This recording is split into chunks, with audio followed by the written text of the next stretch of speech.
Hey everybody, good evening. I wanted to do a series of videos and have this be the first one where I talk about my favorite artists kind of over the decades and sort of talk about, kind of music I really love to listen to and artists that I find really inspiring and that sort of thing. So I've got a list, and bear in mind, it's not comprehensive. It's just sort of my favorite, top 3 to 5 kind of. No particular order, no best to worst. Obviously, this isn't, like I said, a comprehensive list. There are a lot more musicians that I really enjoy from these time periods, but just some of the ones that I think are the best during their respective decades. And also bear in mind, some of these artists did release albums over multiple decades, but I kind of thought about it in a way, or I tried to position them in a particular decade when their work was at its peak of creativity or commercial, consumption, that sort of thing. So, starting with the '80s, we'll have the Police. Now, obviously, there are a lot of groups during the '80s, but one of my favorites has to be the Police. I just love their output. My favorite album has to be Synchronicity. But even their first album, Outlandos d'Amour, is just phenomenal. Just every one, start to finish, is just tremendous. And the musicianship between Sting, of course, Stuart Copeland's drumming. I mean, he's considered by some to be one of the best drummers of all time. I don't know if I'd go that far, but he is a great drummer, and he is, in my opinion, he really drove the sound of that band. Okay, Huey Lewis and the News. Okay, obviously they put out a few albums. Uh, they were very commercially successful, but I think just the idea of them creating something that was extremely commercially successful is what stuck out to me. Plus, sports. How could you not like sports? You could listen to the album from the first song to the last and have it be completely, not want to stop listening. It's just a fantastic album. And it's kind of sad to hear that here lately, over the last few years, Huey Lewis, because of Meniere's disease, he started to really lose his hearing. And he's kind of had to stop touring, and the band is kind of broken up in a way. And one of my favorites, well, I've got two more, but I've got the Talking Heads. I've always thought David Byrne to be kind of a crazy guy, but I've really enjoyed his output, really enjoyed his work. My favorite album has to be Speaking in Tongues. It's just tremendous. And of course, what did I write down? Oh, Little Creatures.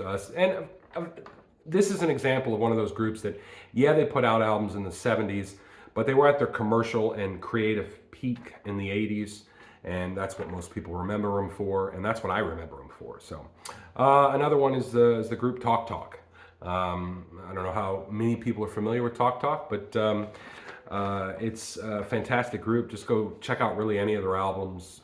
You're gonna love them. Going into the '70s now, we've got George Benson. And while George Benson did put out albums in the '80s, he put out albums in the '60s.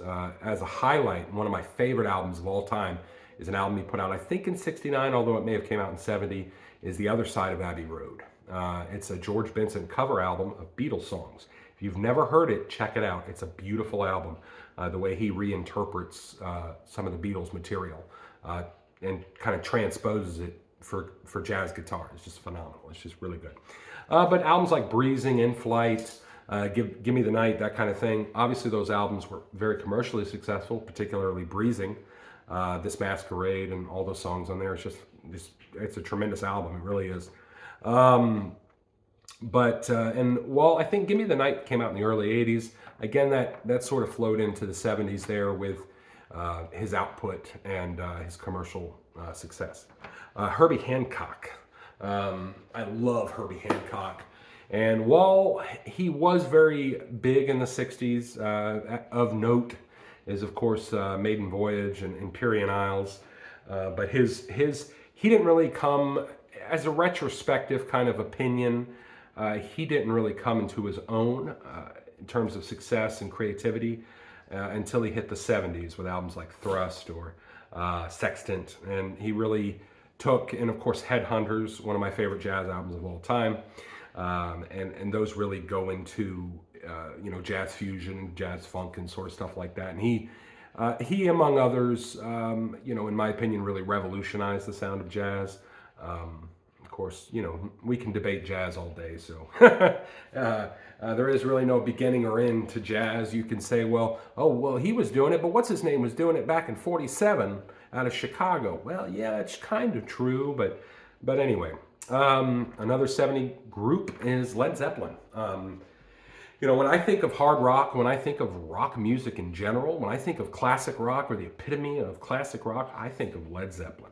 I think of Robert Plant, I think of Jimmy Page, John Paul Jones, and John Bonham. Just fantastic musicianship. Obviously, retrospectively, one could argue that it was Jimmy's group, although, and that's true to a large extent.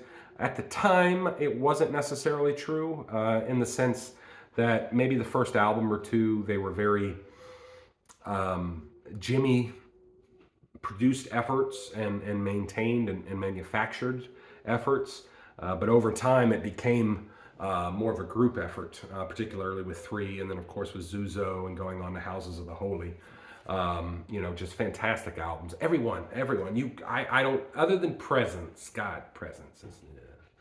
But they really kind of revived themselves a bit within Through the Outdoor, in my opinion, and then of course with Coda, and then moving on to the '90s when they brought out the BBC sessions. Although that wasn't really, well, there was a few new songs on there. You know, the Girl I Love's Got Long Black Wavy Hair, and the version of Traveling Riverside Blues on there is just phenomenal on the BBC sessions. But yeah, moving on, we've got Kraftwerk. Not everybody likes Kraftwerk, not everybody likes electronic music, but their output during the 70s was just phenomenal. Matter of fact, you have like Trans-Europe Express and one of my favorite albums of all time, and it's the one I use for stereo. So like if I get an amp or whatever, like with the Allerhorn, and I'm looking and I'm trying to see how the left to right balance is, I put on Autobahn. The whole album, front to back, is just fantastic. It's one of my favorite albums of all time. Moving on to the 60s, we've got the Kinks. And I associate the Kinks mainly with the 60s. Obviously, Ray Davies and the group, they put out albums through over the years. But I associate their work mainly with the 60s. You had Lola come out in 1970, Lola versus Powerman and the Money Go Round. My favorite album of theirs probably has to be Muswell Hillbillies. It's just so bouncy. But of course you have the Village Green Preservation Society. It's just a great group. I loved the idea, the songwriting and the ideas put forth by Ray Davies. He was just a phenomenal songwriter, just really, really good in that respect. And he was really good about taking an idea of something or a concept of something and translating that musically. He was very, very good at it. And so few songwriters were. And perhaps, other than the Beatles themselves, in my opinion, the Kinks were probably one of the best British invasion groups in terms of songwriting. Then we got Johnny Cash, good old Johnny Cash. I've never been a big country fan, but I love Johnny Cash. I like Waylon Jennings a little bit too, but I definitely love Johnny Cash. You know, Walk the Line.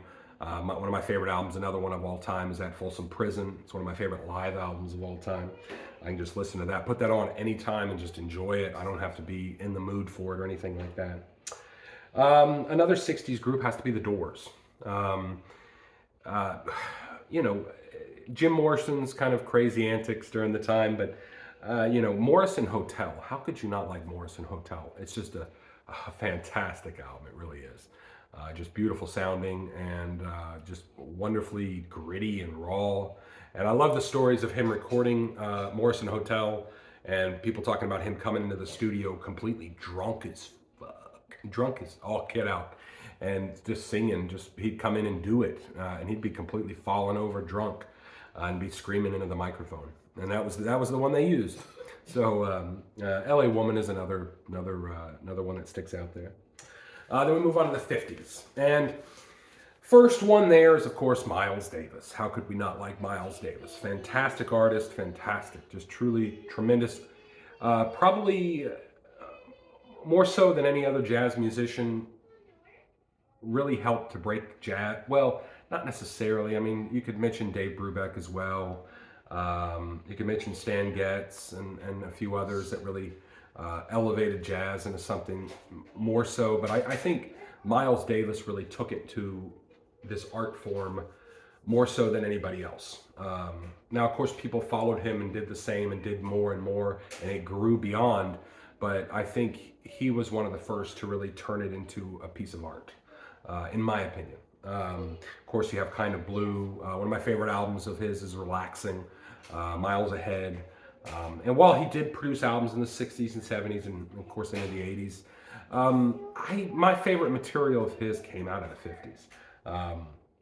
And, you know, I think when he was sort of developing that idea, which culminated in Kind of Blue, you know, I like that exploration sonically of the few albums preceding that, leading to that, I should say. Then, of course, we have Duane Eddy. Duane Eddy is another fantastic artist from the 50s, and while he did put out albums outside of that, he's primarily remembered for his 50s output. You know, obviously Rebel Rouser, if you've never heard of it. One thing in particular is going to be that I really enjoy of his is an album I heard from another YouTuber, was a cover album he did of Dylan songs called Dwayne Does Dylan. It was really good, really, really interesting. So anyway, that's it for now. That's all I'm going to say. And, you know, let's converse. Let's get down below in the comments. Let's talk about it. I'm excited about it. Share your opinions. And like I said, these aren't definitive, hard in the stance, hard in the sand kind of opinions.